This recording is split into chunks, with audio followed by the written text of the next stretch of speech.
जय हिंद। आज की इस वीडियो में 3 भोजन मंत्र और उनकी व्याख्या क्या है या हिंदी अनुवाद क्या है उन पर चर्चा करेंगे। सबसे पहला भोजन मंत्र यहाँ पर देखेंगे जो कि हिंदी में ही दिया गया है और विद्यालयों में मध्याह्न भोजन जब होता है उस समय समस्त विद्यार्थियों के द्वारा एक साथ इस मंत्र का उच्चारण किया जाता है।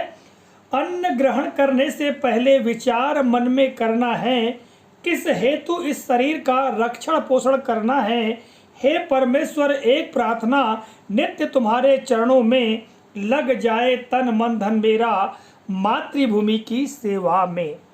तो ये हिंदी में ही दिया हुआ है। यदि हम इसकी व्याख्या करना चाहें तो इस तरह कर सकते हैं कि प्रभु से या ईश्वर से हम जो बच्चे हैं वो प्रार्थना करते हैं कि जो भोजन है, जो हमारे सम्मुख रखा हुआ अन्न है, उसको ग्रहण करने से पहले, उसको खाने से पहले हमें मन में विचार करना है या हमें अपने मन में विचार करना चाहिए। क्या विचार करना चाहिए? किस हेतु इस शरीर का रक्षण पोषण करना है। इस अन्न को खाकर किस कारण से, किस वजह से इस शरीर की हमें रक्षा करना है और इस शरीर का पोषण करना है। इस भोजन को ग्रहण कर ऐसा कौन सा हमारा उद्देश्य है। हेतु मतलब उद्देश्य, किस हेतु यानी किस उद्देश्य की पूर्ति के लिए हमारे इस शरीर का रक्षण पोषण करना है। आगे बच्चों के द्वारा कहा जाता है कि हे परमेश्वर, एक प्रार्थना, ईश्वर से प्रार्थना करते हुए कहा जाता है कि हे ईश्वर, हे प्रभु, आपसे केवल एक ही प्रार्थना है, नित्य तुम्हारे चरणों में यानी आपके ही चरणों में सदैव, नित्य यानी सदैव आपके चरणों में लग जाए तन मन धन मेरा, यानी आपके चरणों में, आपकी सेवा में ही मेरा सब कुछ, तन मन धन अर्थात सब कुछ मेरा लग जाए। ठीक है। और साथ ही कहा गया है मातृभूमि की सेवा में, और जो मेरी मातृभूमि है, भारत माता है, उसकी सेवा में मेरा मन इस अन्न को ग्रहण करने के बाद लग जाए। ऐसी उस अन्न से प्रार्थना की गई है।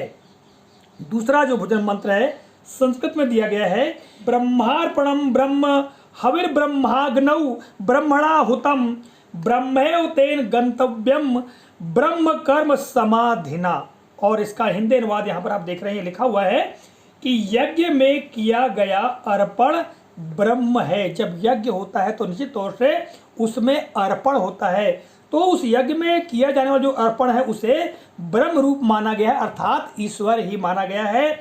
और आगे कहा गया कि हवि अर्थात हवन करने योग्य जो वस्तु है, जो द्रव्य है, ठीक है, हवि है, वह भी क्या है, ब्रह्म रूप है। अर्थात यज्ञ में जो या हवन में जो हम देते हैं, जो हम अर्पण करते हैं, जो अर्पण करने जो वस्तु है वह भी ब्रह्म है, यानी वह भी ईश्वर रूप ही है। आगे कहा गया कि ब्रह्म रूप अग्नि में, अर्थात जब हवन करते हैं तो निश्चित तौर से अग्नि में की जाती है और उस अग्नि को भी ब्रह्म रूप ही माना गया है।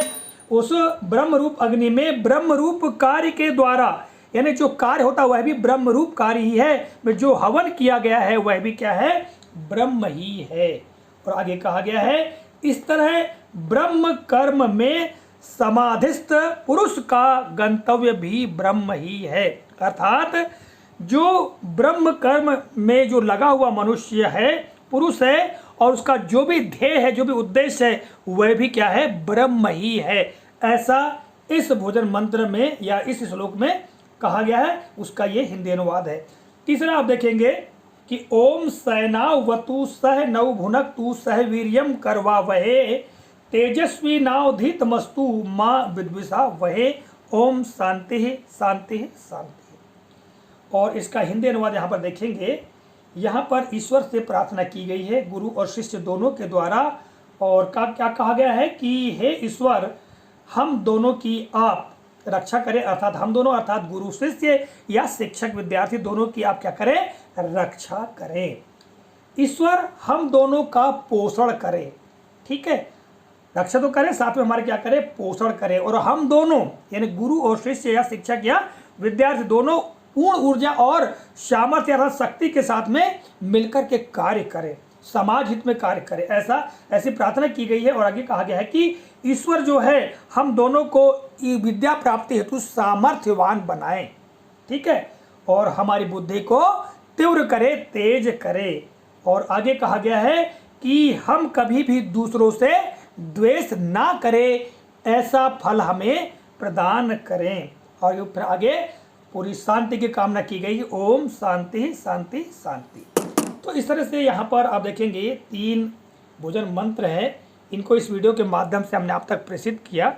इसके अलावा और भी बहुत सारे भोजन मंत्र हैं, और विशेष तौर से विद्यालयों में जो पहला भोजन मंत्र जो कि हिंदी में ही होता है, इसे ही किया जाता है। आप चाहे तो इन भोजन मंत्र का स्क्रीनशॉट लेकर के अपने विद्यालय में लगा सकते हैं। आशा करता हूँ जानकारी उपयोगी लगी होगी। तो मिलेंगे अगले कालखंड में, तब तक के लिए जय हिंद।